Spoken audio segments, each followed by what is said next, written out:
بسم اللہ الرحمن الرحیم۔ السلام علیکم ناظرین۔ حضرت مریم علیہ السلام کے والد عمران اپنے وقت کے انتہائی عبادت گزار آدمی تھے۔ بنی اسرائیل میں آپ کا شمار صاحب دعا آدمیوں میں ہوتا تھا، یعنی آپ جو بھی دعا مانگتے وہ اللہ تعالیٰ کی بارگاہ سے مقبول ہو کر لوٹتی۔ آپ کی والدہ کا نام حنا بیان کیا گیا ہے۔ یہ بھی بنی اسرائیل میں عابدہ، زاہدہ اور شب بیداری کرنے والی خاتون مشہور تھیں۔ حنا کی پاک بازی کے اس قدر چرچے تھے کہ آج تک عیسائی ان کی نیک سیرت ہونے کی گواہی دیتے آ رہے ہیں۔ اللہ رب العزت کی بارگاہ میں ان کی قدر و منزلت کا اندازہ آپ اس بات سے بخوبی لگا سکتے ہیں کہ ایک تو ان کو حضرت مریم علیہ السلام کی صورت میں باکمال بیٹی سے نوازا گیا، اور پھر ان کو اولاد العظم نبی حضرت عیسیٰ علیہ السلام کی نانی ہونے کا بھی شرف عطا فرمایا، اور ان سب اعزازات سے بڑھ کر پیارے محبوب نبی حضرت محمد صلی اللہ علیہ وآلہ وسلم کی جنت میں ساس ہونے کا شرف بھی عطا فرما دیا، کیونکہ حضرت مریم علیہ السلام کا نکاح نبی پاک صلی اللہ علیہ وآلہ وسلم سے فرما دیا گیا ہے، جو کہ جنت میں رسول اللہ صلی اللہ علیہ وآلہ وسلم کی ازواج میں سے ہوں گی۔ مزید یہ کہ حضرت حنا کا ذکر قرآن پاک میں بھی 2 مقامات پر فرمایا گیا ہے، جو ہم آگے جا کر بیان کریں گے۔ منقول ہے کہ حضرت حنا کی بہن جن کا نام اشیا تھا، وہ حضرت زکریا علیہ السلام کی بیوی تھیں۔ یوں حضرت زکریا علیہ السلام حضرت مریم علیہ السلام کے خالو ہوئے۔ حضرت حنا اولاد سے محروم تھی، یا پھر یوں کہہ لیں کہ بانجھ تھی۔ ایک دن کے جب بیٹھی ہوئی تھی، آپ نے دیکھا کہ ایک پرندہ ہے جو اپنے چوزے کو چوگا دے رہا ہے۔ یہ منظر دیکھ کر آپ کے دل میں اولاد کی خواہش پیدا ہوگی۔ آپ نے اسی دم نظر مانی کہ یا رب العالمین، اگر مجھے اولاد ہوئی تو میں اس بچے کو بیت المقدس کی خدمت کے لیے وقف کر دوں گی۔ یہ اسرائیلیوں میں اس وقت دستور تھا کہ اپنی چہیتی اولاد کو بیت المقدس کی خدمت اور مجاوری کے لیے وقف کر دیتے، اور اسے ہر قسم کے دنیاوی کاروبار سے فارغ رکھتے تھے۔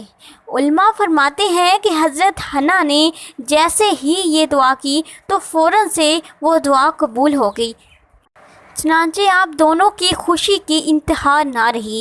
آپ نے اپنے اس عہد کو جو کہ اللہ رب العزت کے ساتھ کیا تھا دوبارہ سے دہرایا، جس کا ذکر اللہ تعالیٰ نے قرآن مجید میں کچھ یوں ارشاد فرمایا ہے کہ اے پروردگار، میں اس بچے کو جو کہ میرے پیٹ میں ہے تیری نظر کرتی ہوں، وہ تیرے ہی کام کے لیے وقف ہوگا۔ میری اس پیشکش کو قبول فرما، تو سننے اور جاننے والا ہے۔ سورہ آل عمران آیت نمبر 35۔ حافظ ابن کثیر لکھتے ہیں کہ اس وقت یہ عام رواج تھا، یعنی جس کی اولاد نہ ہوتی تو وہ نظر مان لیتے کہ اگر اولاد ہوئی تو ہم اسے بیت المقدس کی خدمت کے لیے وقف کر دیں گے، مگر پہلے کبھی ایسا نہ ہوا تھا، جو اب کی دفعہ ہو گیا، کیونکہ آپ کے پیدا ہونے والا کوئی لڑکا نہیں بلکہ لڑکی تھی جو کہ حضرت مریم علیہ السلام تھی۔ حضرت حنا نے جب دیکھا کہ میرے تو لڑکی پیدا ہو گئی ہے، تو پھر افائے عہد الہی کی یاد آئی اور دل غمگین ہو گیا، اور وہ اس لیے کیونکہ وہ تو لڑکا پیدا ہونے کی امید لیے بیٹھی تھی کہ جس کو بطور نظر پیش کر سکیں، مگر یہ تو لڑکی تھی، اور ہیکل کی خدمت اور مجاوری کے لیے صرف نرینہ اولاد ہی نظر کی جاتی تھی۔ چنانچہ حضرت مریم علیہ السلام کی والدہ نے کچھ یوں اظہار کیا، اے میرے پروردگار، میرے یہاں تو لڑکی پیدا ہو گئی ہے، اور لڑکا لڑکی کی طرح نہیں ہوتا۔ خیر، میں نے اس کا نام مریم رکھ دیا ہے، اور میں اسے اور اس کی آئندہ نسل کو شیطان مردود کے فتنے سے تیری پناہ میں دیتی ہوں۔ سورہ آل عمران آیت نمبر 36۔ ناظرین، حضرت مریم علیہ السلام کے والدہ ماجدہ کو اس کے جواب میں ارشاد فرمایا گیا، اللہ خوب جانتا ہے جو کچھ وہ جنی، یعنی اللہ رب العزت نے حضرت مریم علیہ السلام کو بطور نظر قبول فرمانے کی خوشخبری سنا دی۔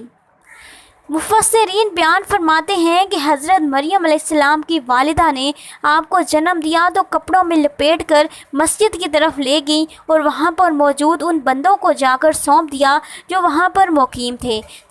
چونکہ حضرت مریم علیہ السلام ان کے پیشوا یعنی عمران کی بیٹی تھی، لہٰذا ان کی کفالت کے بارے میں تنازع کھڑا ہو گیا۔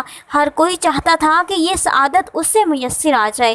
ان امیدواروں میں حضرت زکریا علیہ السلام بھی تھے، اور ان کی بھی خواہش تھی کہ مریم کی کفالت کی ذمہ داری ان کو مل جائے۔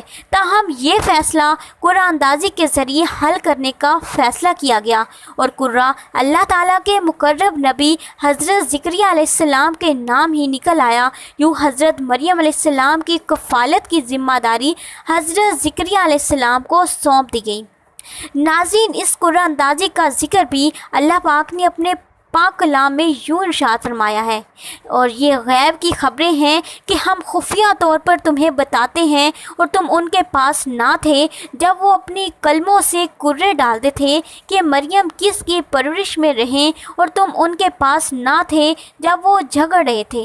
سورہ آل عمران آیت نمبر 44۔ ناظرین، مفسرین کرام بیان کرتے ہیں کہ قرعہ اندازی 3 بار کی گئی۔ پہلی بار یہ طریقہ کیا گیا کہ بیت المقدس کے معروف مقیم لوگوں نے اپنے اپنے قلم زمین پر رکھ دیے۔ اس کے بعد ایک نابالغ بچے کو کہا گیا کہ قلم اٹھاؤ، تو اس نے جو قلم اٹھایا وہ حضرت زکریا علیہ السلام کا تھا۔ کچھ لوگوں نے یہ ماننے سے انکار کر دیا اور مطالبہ کیا کہ دوبارہ سے قرعہ ڈالا جائے، اور اس کی صورت یہ ہوگی کہ قلم دریا میں پھینکے جائیں۔ جس کا قلم پانی کی مخالف سمت بہنا شروع کر دے گا وہی کفالت کا حقدار ہوگا۔ اس صورت میں بھی حضرت زکریا علیہ السلام کی جیت ہوئی، لیکن خادمین بیت المقدس نے اس طریقے کو بھی نہ مانا اور تیسری بار پھر قرعہ ڈالنے کا مطالبہ کرنے لگے۔ حتیٰ کہ تیسری بار پھر قرعہ ڈالا گیا اور اب کی دفعہ یہ طے ہوا کہ قلم بہتے ہوئے پانی میں ڈالے جائیں، اور جس کا قلم پانی کے بہاؤ پر بہنے اور بقیہ قلم مخالف سمت میں یہی بہیں، وہی کفالت کا صحیح حقدار ہوگا۔ چنانچہ پھر حضرت زکریا علیہ السلام کا قلم پانی کی سمت چل پڑا اور بقیہ پانی کی مخالف سمت رواں ہوئے۔ الغرض حضرت مریم علیہ السلام کو اللہ تعالیٰ کے نبی حضرت زکریا علیہ السلام کی نگہبانی میں دے دیا گیا۔ ناظرین، یوں حضرت مریم علیہ السلام کی پیدائش سے عجائبات کا ایسا سلسلہ شروع ہوا جو آپ کی وفات تک مسلسل چلتا رہا۔ یہی وجہ ہے کہ عیسائی ان کے متعلق جھوٹ باندھ کر شرک میں مبتلا ہوئے۔ اور ناظرین، یہ تھی میری آج کی ویڈیو پسند آئے تو ویڈیو کو لائک اور شیئر لازمی کریں، چینل کو سبسکرائب کرنا مت بھولیں۔